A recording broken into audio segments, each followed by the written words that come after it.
Good morning, students. Welcome back to my YouTube channel, The Beauty of Physics. Myself Manoj Taneja. आज की इस video में क्या करने जा रहे हैं बच्चों? 7th चैप्टर 11th क्लास का थ्योरी पोर्शन वाइंड अप करेंगे आज की इस वीडियो में. Let's start the video. बच्चों लीनियर मोमेंटम की डेफिनेशन हमने क्या पढ़ी थी? P is equal to m into v. Similarly, linear momentum is replaced by angular momentum, or I can say angular momentum is the analogous of linear momentum in rotational dynamics. So P is replaced by the L. Mass, role of mass is basically role of moment of inertia. The last lecture we discussed, and linear velocity is replaced by the angular velocity. So this is the expression for the angular momentum of a body having inertia, moment of inertia I, moving with the angular speed omega about certain axis. So today I am going to derive this particular expression in this video, and few topics related with rotational dynamics we will discuss in the video. So suppose I have a body which is rotating with the angular velocity omega along the z-axis. Suppose we have a body rotating with the angular velocity omega about z-axis in anti-clockwise sense. Obviously the body is made up from large number of particles, and I consider the ith particle any single particle of the body. And we know whenever a body is rotating, every particle of the body from which it is made up of is executing a uniform circular motion with the angular speed equal to the angular speed of the rigid body. तो बच्चों ये suppose एक particle है जो जिस circular motion में घूम रहा है उसकी रेडियस है R I and speed is in uniform. बच्चों लग रहा है वैसे this is tangential G I. Instantaneous linear momentum Pi is mvi. Angular momentum of the particle. From definition, Ri cross Pi. Li is written as A cross B can be written as A B sin theta. Radius and velocity are mutually perpendicular. Direction of V is in the direction of P.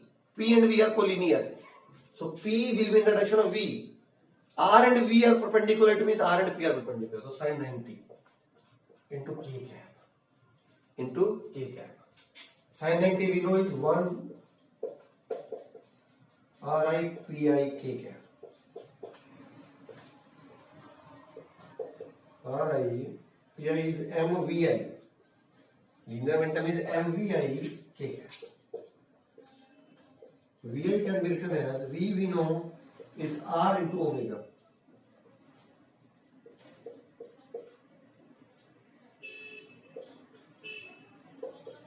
M R square omega K cap. M R square omega into K cap. This is the expression for Li, angular momentum associated with the ith particle. I want to obtain the expression for the total angular momentum of the body. So body किससे मिलकर बनी है? Particle से. एक particle का निकाल लिया है, पूरी बॉडी का निकालने के इन सबको ऐड करेंगे. ऐड करने का मतलब डिस्क्रीट पार्टिकल्स मानेंगे तो सबका समेशन ले लीजिए. Summation is used for the addition of the discrete quantities. N I को पुट कीजिए. I run from 1 to m I. So be mi na mi r square omega into k. पता है बच्चों हमें फिजिकल क्वांटिटी का क्या नाम है?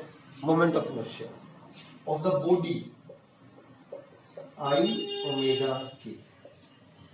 This is the expression for total angular momentum of a rigid body which is rotating with the angular speed omega along certain axis. Its magnitude is simply L is equal to I into omega. ये था बच्चों expression moment of inertia की terms में angular momentum का. बिल्कुल analogous relations हैं सारे के सारे. इसके बाद करते हैं बच्चों law of conservation of angular momentum. Law of conservation of angular momentum. क्या कहता है convergence law? Linear momentum conservation law आपको पता है, जब भी सिस्टम पर बाहर से नेट फोर्स जीरो है तो उसका मोमेंटम सेम रहेगा, मोमेंटम कांस्टेंट रहेगा, मोमेंटम कंजर्व रहेगा। सेम यहां पर है बच्चों, हमने पढ़ा था torque acting is rate of change of angular momentum. Torque acting is rate of change of angular momentum. When net external torque acting is zero, dl by dt is zero. किसका differentiation zero आता है? Constant का। It means L must be a constant. L must be a, and L is basically product of I into omega. This must be a constant. This is a law of conservation of angular momentum. तो बच्चों in magnitude I can write I omega is constant. Suppose moment of inertia is I1 and angular speed is omega 1, तो product will be I omega 1 omega 1. अब moment of inertia किसी तरीके से change होकर I2 हो गया, तो क्योंकि रूल कहता है इनकी मल्टीप्लाई सेम होनी चाहिए।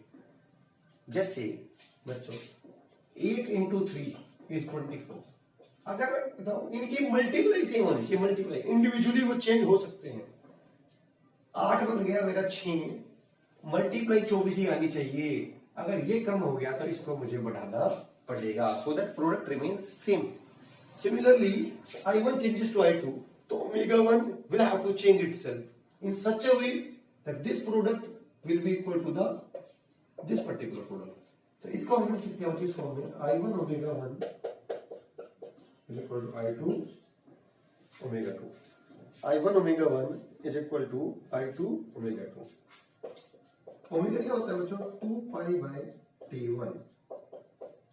ओमेगा 2 क्या होता है बच्चों? 2 pi by T2. 2 pi cancel. I1 by T1 is equal to I2 by T2. I1 by T1 is equal to I2 by T2। ये है बच्चों हमारा लीनियर मोमेंटम कंजर्वेशन इस फॉर्म में ये आपको याद रखना है ताकि न्यूमेरिकल्स हम यूज कर सकें।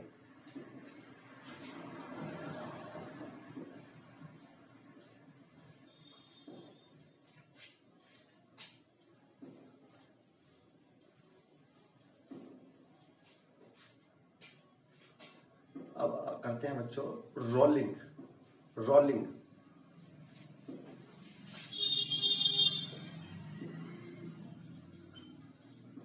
अभी तक हमने पढ़ा था बच्चों इस चैप्टर से पहले प्योर ट्रांसलेशनल मोशन। अब हमने पढ़ा प्योर रोटेशनल मोशन, एक बॉडी रोटेट कर रही है। एक मोशन ऐसी भी होती है बच्चों जब बॉडी रोटेट भी कर रही है और ट्रांसलेट भी कर रही है। जैसे आपके ऑटोमोबाइल में व्हील करते हैं, रोटेट भी करते हैं और ट्रांसलेट भी करते हैं। तो when the body is executing rotational as well as translational, so we can say the body is rolling. Okay. We have a body which is rolling in this way. फिर ऐसे रोटेट कर रहा है clockwise और आगे move कर रही है। ट्रांसलेशन में हमने पढ़ा था जो हर पार्टिकल इस बॉडी का सेम स्पीड से मूव कर रहा होगा। हर पार्टिकल किस स्पीड से? जिससे सेंटर ऑफ मास चल रहा होगा। सेंटर ऑफ मास मोशन को गवर्न करता है।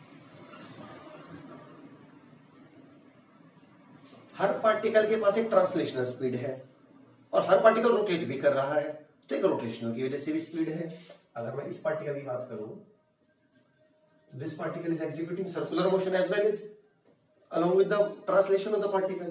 तो हर मोमेंट पे इसके पास एक अपने सर्कुलर मोशन की वजह से, और सर्कुलर मोशन की वजह से बॉडी रोटेटिंग, एक रोटेशनल स्पीड भी है। तो नेट स्पीड क्या होगी? इन दोनों का वेक्टर सम। तो बच्चों अब मुझे बात करनी है, ये पर्टिकुलर पॉइंट बता दें बच्चों, ये particular point, this is at instantaneous rest. बच्चों हर पार्टिकल के पास ट्रांसलेशनल स्पीड है इन दिस डायरेक्शन, एक तो ये है इसके पास, और बॉडी रोटेट कर रही है तो रोटेशनल स्पीड इसके पास होगी इन अपोजिट डायरेक्शन। और this is an instantaneous rest, it means net velocity is 0। Net क्या होगा इसका और इसका sum. This is positive, this negative direction तो नेगेटिव। तो VCM क्या आ गया VR, और VR क्या होगा बच्चों, if R is a magnitude, magnitude में लिखे तो this is R omega, VR is R omega. तो सेंटर ऑफ मास किस स्पीड से मूव कर रहा होगा, R ओमेगा। अब बच्चों इस पार्टिकल की बात करते हैं, टॉप मोस्ट पार्टिकल की। VCM तो है ही है और रोटेशनल VC डायरेक्शन में है VR, तो नेट स्पीड क्या होगी V dash VCM plus VR। VCM कितना है R omega in terms of magnitude, VR कितना है VR ओमेगा है, तो 2R ओमेगा। देखिए every particle has different velocity, upper most particle has the highest, lower most particle is instantaneous rest. जो बाकी के पार्टिकल्स है उनके बीच पास इन दोनों में के बीच में कुछ स्पीड्स होंगी, 0 से ज्यादा और इससे कम। Different particles are moving in the different speed. अब बच्चे लास्ट टॉपिक बचता है थ्योरी में से, during rolling what is the total energy possessed by the complete body. पूरी बॉडी जो रोल कर रही है उसके पास कितनी एनर्जी है during rolling.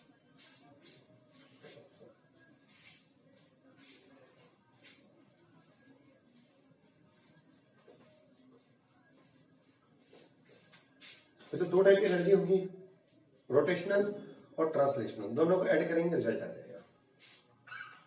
E is my ER plus PT। Rotational निकाली थी बच्चों मोमेंट ऑफ इनर्शिया में 2 वीडियो पहले, half I omega square. Translational पूरी बॉडी की निकालनी पॉसिबल नहीं है, सेंटर ऑफ मास की निकाल लो वही होगी।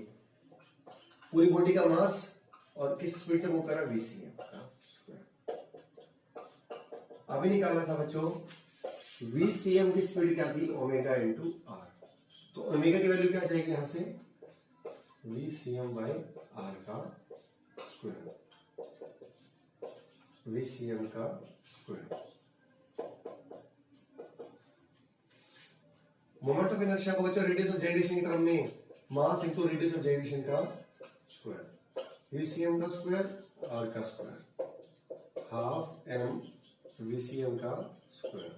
क्या कॉमन आ रहा है, हाफ M VCM का स्क्वायर, बचेगा क्या K square by R square plus 1।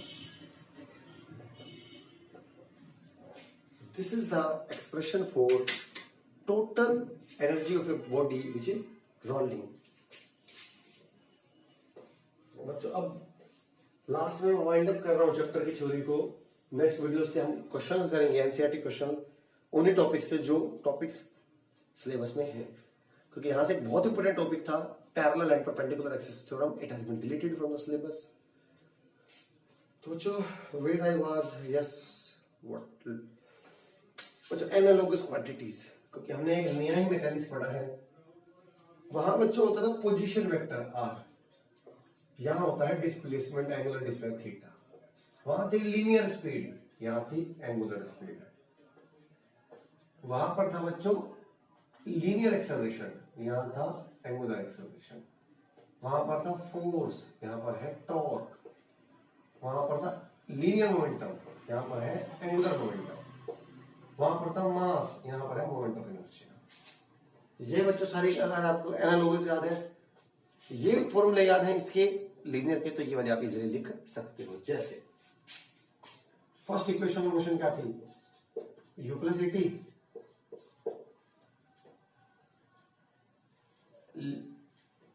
Omega, omega not is equal to omega not initial angular speed omega plus alpha T, S is equal to S लिखिए बच्चों यहां पर आगे S is equal to UT plus half AT square, theta is equal to omega not T plus half alpha T square, V square minus U square equal to 2 alpha dot S omega square minus omega not square to wait बच्चों है ए dot S आएगा ना alpha dot theta. कोई भी formula देख लो बच्चों, वहां क्या था Newton second law F equal to dp by dt। F का लॉ कौन है torque, torque is equal to dl by dt। क्या था second law F equal to ma इस फॉर्म में, फोर्स का काम कौन है टॉर्क, मास का moment of inertia alpha. P क्या था P mv, यहां क्या बनेगा L is equal to I omega. Power क्या था वहां पर F इंटू एस, यहां फोर्स का काम कौन करेगा टॉर्क।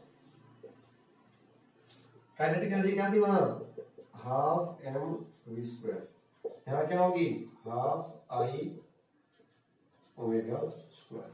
तो कोई भी बच्चों फिजिकल क्वांटिटीज जो आपको ये एनालॉगस क्वांटिटीज याद है तो आप वो फॉर्मूला इजीली यहां पर लिख सकते हो, इजीली यहां पर लिख सकते हो। ये था बच्चों यहाँ का थ्योरी कंसेप्ट पार्ट। वीडियो पसंद आया तो लाइक कर दीजिएगा। मिलते हैं नेक्स्ट न्यूमेरिकल्स वाले वीडियो में। Thank you so much children.